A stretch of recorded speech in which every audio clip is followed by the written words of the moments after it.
വൈജയന്തിയെ കാണാനാണ്.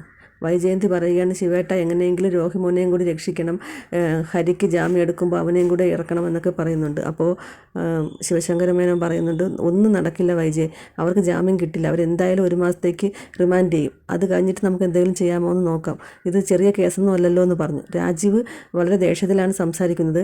ഞാൻ എന്ത് തെറ്റ് ചെയ്തിട്ടാണ് എന്നൊക്കെ പറഞ്ഞ് വൈജയന്തി കരഞ്ഞപ്പോൾ പറയുകയാണ്, നീ തെറ്റൊന്നും ചെയ്തിട്ടില്ലേ, നിൻ്റെ തെറ്റിൻ്റെ ഫലമാണ് ഇതൊക്കെ അനുഭവിക്കുന്നത് എന്നൊക്കെ പറഞ്ഞു.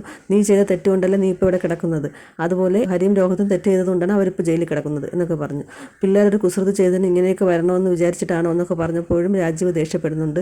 ഇതാണോ കുസൃതി, ഇങ്ങനെയാണോ കുസൃതി ചെയ്യുന്നത്, നീ അപ്പോൾ അന്ന് ആഗ്രയിൽ കാണിച്ചത് കുസൃതിയായിരുന്നു, പിന്നെ നീ അലീനയോട് കാണിച്ച തെറ്റിനൊക്കെയാണ് ഈ അനുഭവിക്കുന്നത് എന്നൊക്കെ പറഞ്ഞു. അലീന വിചാരിച്ച ചിലപ്പോൾ അവരെ രക്ഷിക്കാൻ കഴിയുമെന്ന് ശിവേട്ടൻ പറഞ്ഞപ്പോൾ വൈജയന്തി പറയുകയാണ്, എനിക്ക് അവളുടെ ഒരു സഹായവും വേണ്ട എന്ന് പറഞ്ഞു.